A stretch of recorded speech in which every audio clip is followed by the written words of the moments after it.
Bonjour à tous, bienvenue dans cette nouvelle vidéo où je vais vous parler de ma routine d'échauffement. Je suis Jérôme Poison, coach sportif depuis 2003. Vous êtes nombreux à me demander le type d'échauffement que je fais le matin pour me mettre en forme, pour me mettre en route avant ma séance de musculation. C'est vrai que faire 10 minutes de vélo elliptique ou de vélo assis ou de tapis de course, c'est pas toujours amusant. Je vais vous montrer qu'il y a d'autres manières de faire. Ma routine consiste à associer des mouvements de mobilité, étirement, échauffement au sein de même enchaînement qui dure entre 5 et 10 minutes selon le temps que vous voulez vous accorder. En ce qui me concerne, ça ne dépasse pas 10 minutes, mais ces 10 minutes-là sont nécessaires pour mettre la machine en route. Comme vous le savez, à 7h30, je suis sur le pied de guerre, comme on peut le voir sur mes stories Instagram où je vous montre les exercices que je pratique. Donc à cette heure-là, les muscles, les tendons, les articulations n'en sont pas optimum, donc on est obligé de faire plusieurs étapes pour tout mettre en condition, surtout comme moi après 40 ans. Vous allez voir, les exercices sont maintenus peu de temps pour justement éviter d'avoir une vidéo trop longue, mais surtout pour vous montrer que l'échauffement doit se faire avec des positions maintenues sur 10 à 15 secondes pour vous échauffer. Si vous allez au-delà, c'est-à-dire si vous allez sur du 30 secondes voire une minute, ce n'est plus une séance d'échauffement, c'est une séance d'étirement à placer dans un autre contexte par rapport à votre entraînement et votre échauffement. Qui est un étirement du dos, étirement où je vais faire une poussée des paumes de main donc vers le plafond pour assouplir le grand dorsal, pour stretcher mon dos, me grandir, m'auto-grandir à la verticale mais également à l'horizontale comme on le voit sur la deuxième position où je pousse les paumes de main de chaque côté pour étirer le dos dans toute sa largeur en éloignant les omoplates. Ensuite on peut continuer par des mobilités articulaires d'épaule qui est une articulation fragile, mobile mais fragile. Donc là je fais une dizaine de cercles, vous pouvez faire dans un sens comme dans un autre ou en faire plus si vous en ressentez le besoin. Ensuite l'exercice de la pince où je vais coincer mes pouces dans le pli de laine et à chaque fois que je fléchis le buste en avant, mon pouce est coincé entre l'articulation de la hanche et le tronc, donc ça me permet d'avoir un point de repère et je descends donc le tronc à l'horizontale et une fois que je suis en bas, j'étire mes ischio-jambiers, donc les genoux sont légèrement fléchis. Et là, je vais laisser aller la tête en avant, les bras en avant. Poids du corps sur les orteils, je vais ensuite chercher à déplier les jambes en alternance, de droite à gauche, en remontant le moins possible le bassin, dans la mesure du possible. Donc là, c'est plus un assouplissement sur les ischios. Donc là, vous avez vu, je passe assez vite, vous pouvez bien sûr en faire davantage. J'enchaîne avec un étirement des psoas, mais avant ça, je fais quelques allers-retours pour préparer mes hanches. Surtout le matin, moi je suis assez raide des psoas, donc c'est important pour moi de faire cette mobilité de hanche avant de rester dans l'étirement. Donc on crochette les orteils du pied arrière, on décolle le genou, et là on est parti pour l'étirement des psoas. Pour plus de sensation, on va pousser le talon droit vers l'arrière et serrer les fessiers. Donc je suis en appui sur la main droite, ma main gauche est sur le genou. Ensuite ici je vais attraper mon pied, je vais fléchir toujours la jambe gauche, ce qui va étirer mon ischio. Mais d'une autre manière, c'est vraiment assez agréable à faire. Donc là je me mets de face pour vous montrer ce que, vu que je me filme tout seul, c'est pas évident de vous montrer les meilleurs angles parfois. Donc vous, quand vous faites cet exercice, restez sur le même plan, ça sert à rien de changer de posture comme moi. Là c'est pour vous montrer. Ensuite, je vais faire l'étirement des ischios en jambes tendues. Donc ça j'en fais beaucoup parce qu'on est très raide des arrière-cuisses. Donc là je saisis le pied à pleine main, mais vous pouvez bien sûr saisir la cheville ou le genou selon votre souplesse. Vous remarquerez que mon haut du dos n'est pas tout à fait droit, mais ça, je suis fabriqué comme ça, j'ai une syphose dorsale, donc pour moi je suis le plus droit que je peux être, sachant que bien sûr j'ai été beaucoup moins droit que ça dans le passé, manqué de souplesse. Donc du coup après, hop, on recommence l'enchaînement de l'autre côté, donc on essaie d'être assez fluide. Donc la routine en fait est faite pour justement avoir un enchaînement d'un côté et de l'autre, pour que ce soit assez fluide et simple dans le fonctionnement. Alors au début il faut tout retenir, mais une fois qu'après vous l'avez intégré, c'est comme une chorégraphie. Donc là pensez bien à tendre la jambe arrière, voilà, vous avez vu je tends un peu plus en poussant mon talon toujours, et relâchez l'épaule gauche, et pensez également à respirer, on est là pour se détendre, préparer les muscles. On réenchaîne, je saisis le bol du pied, donc le dessous du pied. Je stretch mes ischio-jambiers, mon dos est relâché, l'épaule gauche également. Je viens ensuite tendre ma jambe, là c'est pareil, on attrape ce qu'on peut attraper sans forcer, la tête penchée, donc le dos on le place le plus droit qu'on peut. Hein. Et après donc on repart étirement adducteur, en appui coude, donc on peut être en appui sur les mains, si c'est trop dur, il n'y a pas de souci. Et également on peut poser toute la surface du pied si on peut, donc ma cheville n'est pas hyper souple, donc le pied ne repose pas dans son intégralité, mais on peut bien sûr le faire.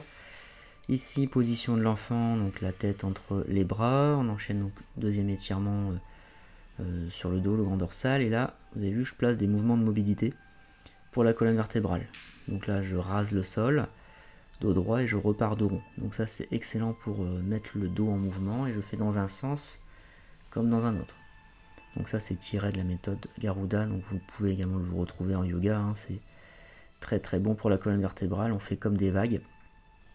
Et après ici, étirement de l'arrière d'épaule, où je pose ma tête ou mon oreille. Hein, et je vais donc stretcher mon épaule gauche arrière, et on fera la même chose bien sûr de l'autre côté.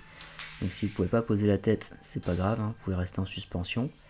Voilà, il faut bien pousser les fesses vers l'arrière et appuyer sa main gauche également dans le sol pour que le dos soit droit. Ensuite, passage au sol. Je viens mettre les bras derrière, donc ici j'ai étiré les épaules. Donc vous avez vu, je ne vais pas très loin. On peut bien sûr mettre les mains plus en retrait et les avoir plus proches l'une de l'autre. Je parle notamment pour les femmes en ce qui me concerne. Déjà ici, ça me tire dans les épaules, les biceps, ça me suffit largement. La position sauteur de haie, donc pour le quadriceps, donc gardez bien le genou droit posé dans le tapis. Et donc là, je suis en appui sur le coude. Je peux très bien m'allonger sur le dos pour les plus souples ou me mettre bras tendus pour les moins souples. On continue sur la souplesse costale. Donc là, un mouvement de mobilité, hein, donc ce n'est pas que des étirements statiques, c'est des mouvements de mobilité. Donc là, je vais assouplir les muscles intercostaux.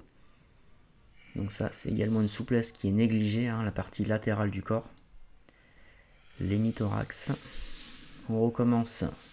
Étirement du quadriceps gauche en appui coude. Je peux le mettre toujours pareil en position allongée ou sur la main selon notre souplesse. L'important, c'est que ça vous étire, on s'en fout que vous soyez debout ou complètement allongé. La souplesse costale ensuite.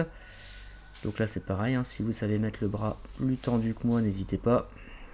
Et là, le principal c'est que ça vous étire des aisselles jusque au niveau du bassin et qu'entre les côtes ça s'ouvre, que ça va vous permettre de bien respirer pendant votre séance.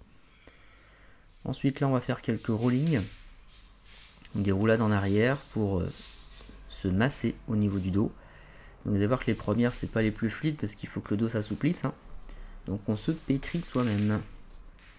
On rentre la tête pour être en boule. Hein, parce que pour rouler, il faut être en forme arrondie. Si votre dos est plat, vous allez faire comme un parpaing. Vous allez aller en arrière, vous n'allez pas remonter. Et vous gardez les mêmes angles. C'est-à-dire qu'on ne tend pas ses jambes et on ne balance pas ses pieds n'importe comment derrière la tête.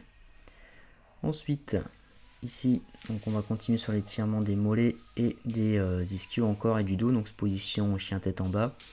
Donc là on peut faire en alternance, donc une jambe tendue, une jambe fléchie. Voilà, il faut continuer tout le temps à pousser dans ses mains pour avoir les fesses vers le plafond. Ici j'essaie de faire le dos le plus droit possible, donc là c'est pas ma spécialité, mais bon, l'important c'est que, comme je vous dis, hein, ça vous étire. Peu importe si vous avez une souplesse de yogi ou pas, le but c'est de se mettre en condition, c'est de se faire du bien. Alors après, donc là on va terminer avec les fessiers, piriformes, hein, tout ce qui est petit moyen fessier, tous les muscles qui sont tendus. Donc là j'ai une position avec un pied sur une barre, mais on pourrait être pied sur mur, hein, pas de problème. L'angle 90 degrés dans les genoux. Donc après, ici je vais faire une torsion, remarquez, je décale le bassin d'un côté pour mieux tourner de l'autre. Ça c'est une petite subtilité que j'avais appris en méthode de Gasquet qui permet d'avoir la colonne vertébrale alignée plutôt que plié en deux bêtement. Donc j'ai juste désaxé mon bassin, je vais le refaire de l'autre côté après.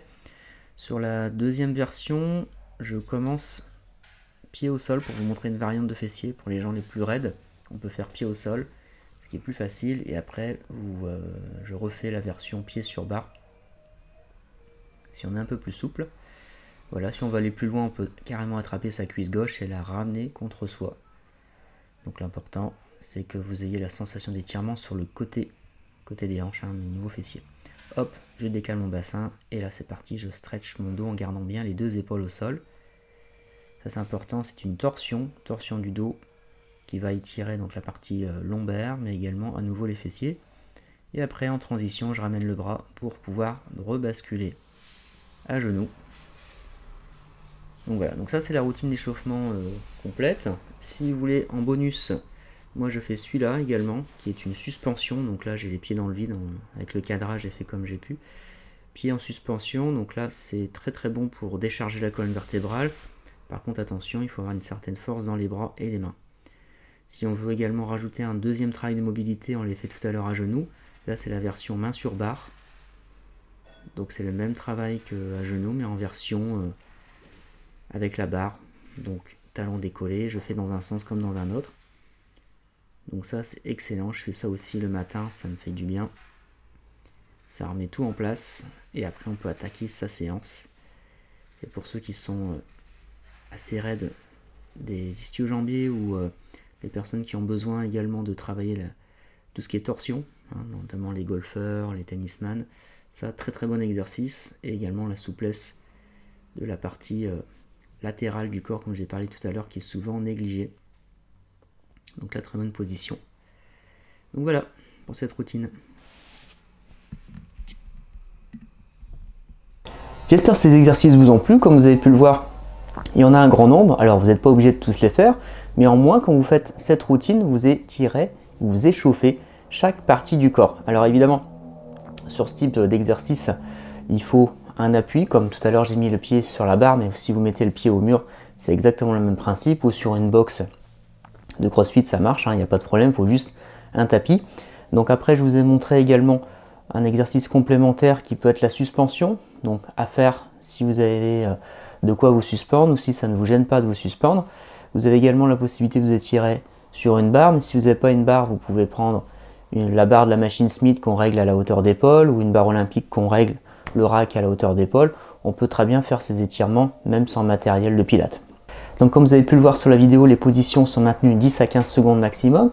Si on faisait au-delà de ces 15 secondes, c'est-à-dire 30 secondes, minutes, voire plus, on serait donc sur une séance d'assouplissement. Mais qui dit assouplissement avec des positions maintenues, dit également risque de micro-déchirure, donc de courbature au même titre qu'un entraînement en musculation classique. C'est pour ça que je vous recommande de rester peu de temps. Par contre, si votre objectif effectivement c'est de gagner en souplesse, il faudra faire ce type de position maintenue, mais en dehors de vos séances, 3 à 4 fois semaine pour avoir un résultat probant, sachant que si vous faites ne serait-ce que cette routine-là chaque matin, vous allez avoir un gain de souplesse aussi. Donc l'important dans les exercices de mobilité et de souplesse, c'est de les pratiquer très régulièrement, plutôt que de vouloir faire une séance de stretching d'1h30 le dimanche par exemple. Donc voilà, vous savez tout sur ma routine d'échauffement, vous pouvez vous en inspirer ou carrément la copier, il n'y a aucun souci, c'est pour vous, c'est cadeau. N'hésitez pas également à me laisser un commentaire dans le descriptif et à me mettre un pouce j'aime, liker, partager, vous abonner bien sûr et suivez-moi toujours sur les stories Instagram et je vous dis à très bientôt pour une nouvelle vidéo.